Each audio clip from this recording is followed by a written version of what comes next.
হ্যাঁ, কৈলাসহরের কাতল দিঘির পারের যে ঘটনা, বিজেপির দুইটা গোষ্ঠীর মধ্যে যে প্রকাশ্য মল্লযুদ্ধ, সশস্ত্র অস্ত্রের আস্ফালন, এটা নিয়ে সারা ত্রিপুরাজ্যের মধ্যে যে আতঙ্ক ছড়িয়েছে, সে আতঙ্কের আগুন প্রশমিত হতে না হতেই তার 24 ঘন্টার মধ্যেই এই রাজধানীর উপকণ্ঠে 4 বড়জলার মণ্ডল সভাপতি, বিজেপির মণ্ডল সভাপতি মানে যেমন তেমন নন। কারাই মণ্ডল সভাপতি হতে পারেন?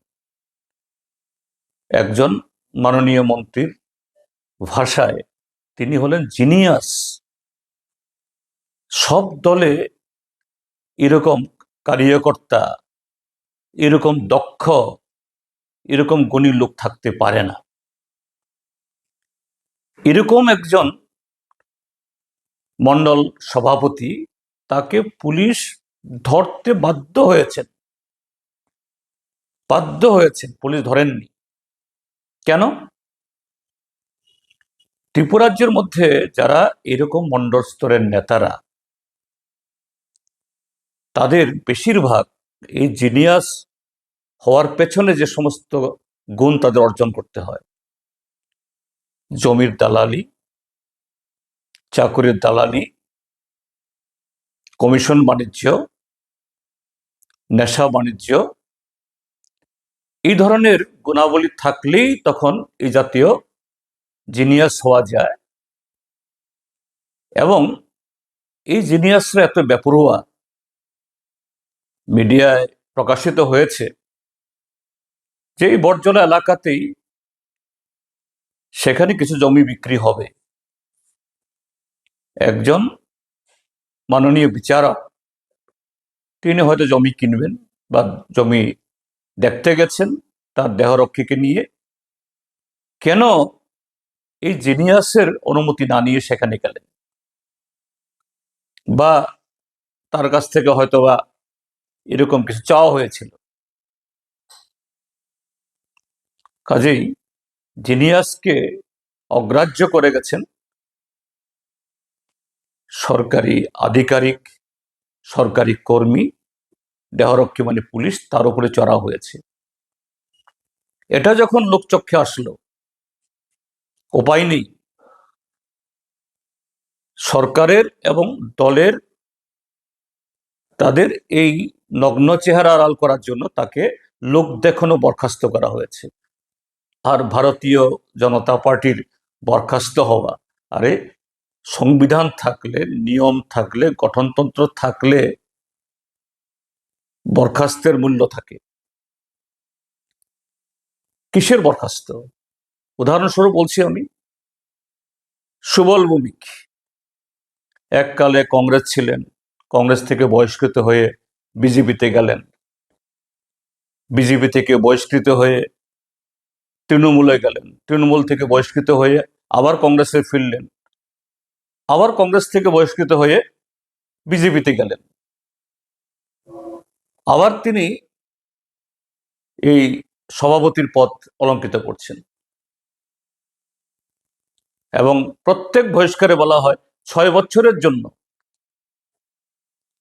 তাহলে সুবল ভৌমিককে যেভাবে তাকে বহিষ্কৃত হয়েছে, তিনি অন্তত 424 বছর বাদে হয়তো বা বিজেপির প্রাথমিক সভ্যপদ পুনরায় পাওয়ার যোগ্য হতে পারতেন, কিন্তু তিনি আবার স্বপদে সমহিমায় তিনি আবির্ভূত হয়েছেন। শুধু এখানেই নয়, আরেকজন নেত্রী তৎকালীন মুখ্যমন্ত্রীর হাত ধরে মুখ্যমন্ত্রীকে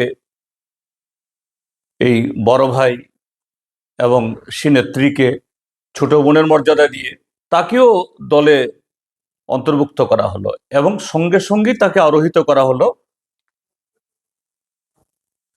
এরকম সহসভাপতি বা ভাইস প্রেসিডেন্টের এই সিংহাসনে। আর সিংহাসনে বসেই তিনি তার সমর্থি ধারণ করলেন। সরকারের থেকে সরকারের নির্দেশিকা অমান্য করে তিনি সমান্তরালভাবে আরেকটা সংগঠন করছেন।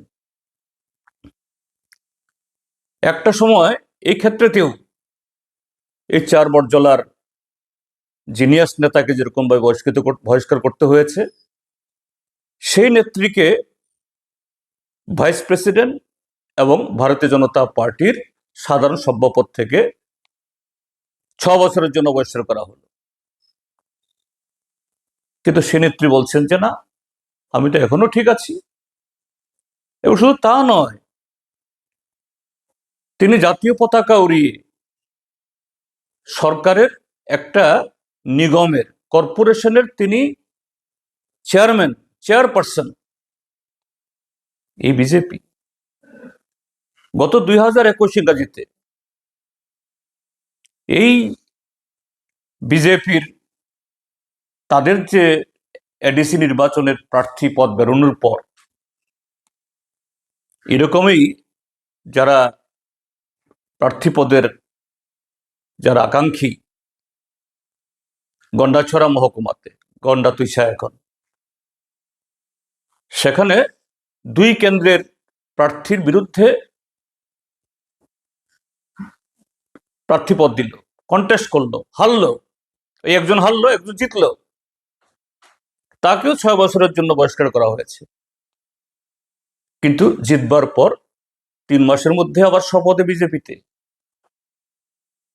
তো এইরকম অনৈতিকতা, এবং এই কারণেই আমি গতকালই বলেছিলাম যে কৈলাসহরের যে ঘটনাগুলি, যে অনৈতিকতা, উচ্ছৃঙ্খলতা, যা এই ভারতীয় জনতা পার্টি এই ত্রিপুরাজ্যের মধ্যে চাষ করছে, তার অনিবার্য পরিণতি হলো দলীয় কুন্দল, সংঘর্ষ,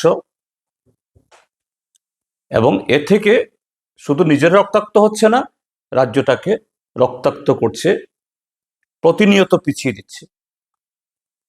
আগরতলা শহরে কান পাতলে শোনা যায়, কোথাও ফ্ল্যাট কিনতে গেলে পরে সেখানে টাকা দিতে হয় 50, 60, 70 হাজার প্রতি ফ্ল্যাট পিছু, আর কোথাও কোথাও আরো বেশি। কোথাও নিজের বাড়ি মেরামত করবেন, দোকান থেকে ইট সিমেন্ট কিনে বালু নিয়ে এসে ফেললে পরে সেখানে গিয়ে হাজির হয় এই জিনিয়াসরা, ক্লাবের নাম দিয়ে বা মন্ডলের নাম দিয়ে সরাসরি ওরা বলে আমাদেরকে দিতে হবে। একজনকে নয়, কোথাও কোথাও 1 জন, 2 জন, 3 জনকে খুশি করতে হয়। তো এই বটজলার ঘটনাও তারই পরিণতি।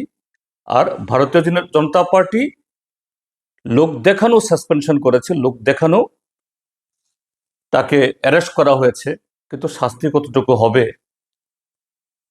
সন্দেহ আছে। আর হ্যাঁ, ঠিক আছে, একটা আইনি পদক্ষেপ গ্রহণ করেছে, কিন্তু ভারতীয় জনতা পার্টি তার দলের অভ্যন্তরে এই যে উচ্ছৃঙ্খলতা, অনৈতিকতা, এটাকে পরিশোধিত করার জন্য কোনো পদক্ষেপ আছে কি? নাই। কারণ না, কে করবে? ওই কথা আছে খাস বাংলায়, চালন আর সূচের গল্প, নেতৃত্বই তো ওই চালনের মতো হয়ে আছে, শতচ্ছিদ্র। তো সূচকে কি বলবে? কাকে কে শুধরাবে? কাজেই রাজ্যবাসীকে সে দায়িত্ব নিতে হবে এই চরম অরাজকতা থেকে। এই লোক দেখানো সাসপেনশন, লোক দেখানো অ্যারেস্ট, তারপরে কদিন বাদেই ফুলের মালা নিয়ে বেরিয়ে আসলো, এ দিয়ে সমাধান হবে না।